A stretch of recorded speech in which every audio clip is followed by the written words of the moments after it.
Let's take a quick check-in on what's going out there in Gainesville, Florida. Because, honestly, hand up, Florida, for a lot of people, myself included, after that A&M game, I was kind of like, all right, Billy Napier's on borrowed time.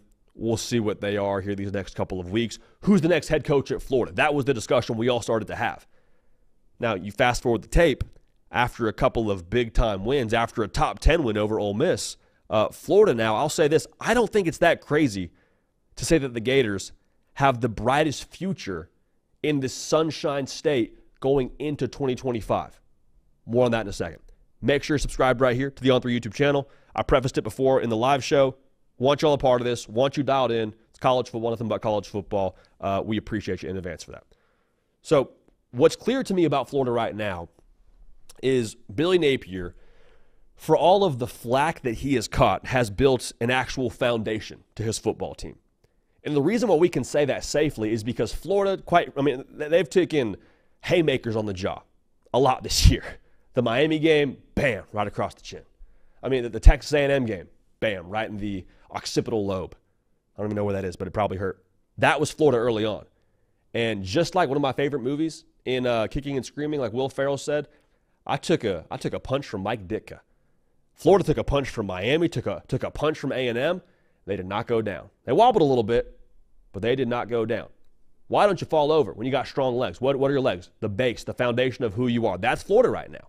Okay, and so the fact they were able to not just not fall over, but collect themselves, move forward without their starting quarterback in Graham Mertz, who is done for this season, go to a true freshman in DJ Lagway, and then ball the heck out and have a close game with Georgia that folks in Gainesville would still tell you today, hey, Lagway stays healthy, we'll win that football game.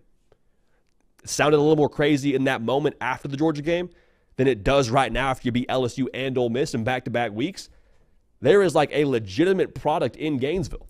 It's not just projection. That's the crazy part about this whole situation. We're not just extrapolating a couple of close losses for Florida into, well, they could get over the hump. Did that last year. I did that many times. The Missouri game, the Florida State game last year, I was like, hey, if they could have a couple of games go differently, they're a 7-5 football team. I still feel that way about last year. We're not talking about that, though. We're talking about Florida getting over the hump in certain spots against good football teams. You cannot convince me LSU and Ole Miss aren't still good opponents. Are they better than Florida on that day? No. Now, what I want to go back to is what I just said. For Florida, it's not crazy to say that in 2025, they may have the brightest future. Now, here's what I didn't say. I did not say they're the best team in the state of Florida right now. Miami, I think it's pretty fair to say, based on what they did in week 1 and based on what they're doing right now, trying to make their way into the college football playoff, they're still the top dog in the state as of right now. But again, fast forward the tape, 2025. That's the context of this discussion. Mario Cristobal, he's going to recruit. Have to believe they're going to have the talent that they are after in 2025. They'll be ready to go. But Cam Ward's not coming back. Xavier Estrepo, he's not coming back. Put it this way, how many wins was Cam Ward good for this year for Miami? I've said it before. He might be the best player in college football, not named Travis Hunter. But he probably was good for, 3 wins? 2 wins if we want to be kind of stingy. He is a major difference maker for Miami. You take him off the roster, not saying that you can't just go on and still have a ton of success and make the college football playoff next season, but I am saying it's fair to have questions. Also, there's been rumors around Shannon Dawson potentially taking a head coaching job. Lose your offensive coordinator. Again, if that were to happen, I'm not saying it's going to happen. If it were to happen, it's fair to have question marks there. Now, Florida, yeah, they'll have some pieces they lose, of course, as well. It's just the way that new college football works.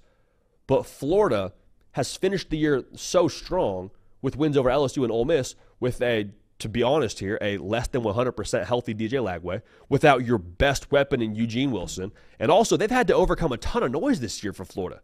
The thing that excites me in the future is, yes, you got a quarterback going into 2025, which is a non-negotiable for success in college football. But maybe as importantly, the external circumstances around Florida are just so much better set up for success. The fact that you would hope, at least for those first few games of the season, there isn't the noise around, hey, Billy Napier's getting fired. Hey, Billy Napier's going to lose his job. And if that is the discussion, shame on Florida, shame on everything going on out there. But I don't think that will be the case. Also, speaking of circumstances externally, talk about internal circumstances. For Florida, they were staring down the barrel of this crazy schedule in their crazy November. They got 2 wins in November over teams that nobody thought they were supposed to get wins over with a true freshman quarterback. What are they next year with a true sophomore quarterback, with a more ideally built-out roster around him? Because Florida now, I mean, it's been reported by our very own Pete Nakos, they're going to go after it in the transfer portal. They're going to take some big swings and try and surround him with the right guys. So I think the curious thing now for Florida, the opportunity to finish the year with a bang, the optics is absolutely huge. Absolutely huge. And you could tie this to Miami if you want to, and this is not me being in any way, shape, or form down on Miami. Picked Miami to be a college football playoff team, picked them to win the ACC. Cam Ward will be a Heisman finalist. This is all like in the context of next year. In the context of next season, if Florida goes out and beats Florida State the way that Miami beat them to start the year, think about the bookend that would be to their season, man. Think about the momentum that would give them. Their over-under win total was like 4.5 going into the year, 5.5, depending on where you looked. To finish with 7 wins, 3 of them in the month of November that everyone was telling us before the year at the Hunger Games. I said that on this very show, that they had the upside down to finish the season. To get 3 wins with a freshman quarterback, they're favored by 15. If you told me this was a 15-point spread all the way back at SEC Media Days, I'd say, dang, Florida State's a 15.5-point favorite, huh? No, Florida is a 15-point favorite. And the Florida State operation over there, of course, they've lost some juice because of the way the season has gone. There's no way to sugarcoat that. But to be able to finish the year with a bang and then go to a bowl game, have a sick bowl game ideally and ball out there, Florida with 8 wins, with a bowl win, again, I'm just saying, it's a hypothetical, it's an if, but think about the momentum, the statement for what Florida would be next year, the statement for recruits of where that thing is headed, and the statement, quite frankly, internally of like, hey, we can do this. The feeling for Florida is like, we can do this going forward behind DJ Lagway. So I think, the optics are huge there for Florida. It is not by any stretch of the imagination, I don't think, irresponsible to say that Florida in 2025 could have the highest ceiling and brightest future moving into next season.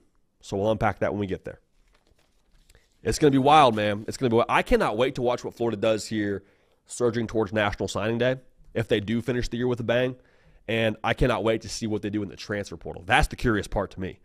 Because you gave Billy Napier another season, swing big, go get some weapons for Lagway, beef up the defense, beef up the line of scrimmage. Like, let's take a big swing here, baby. It's the best kind of swings to take.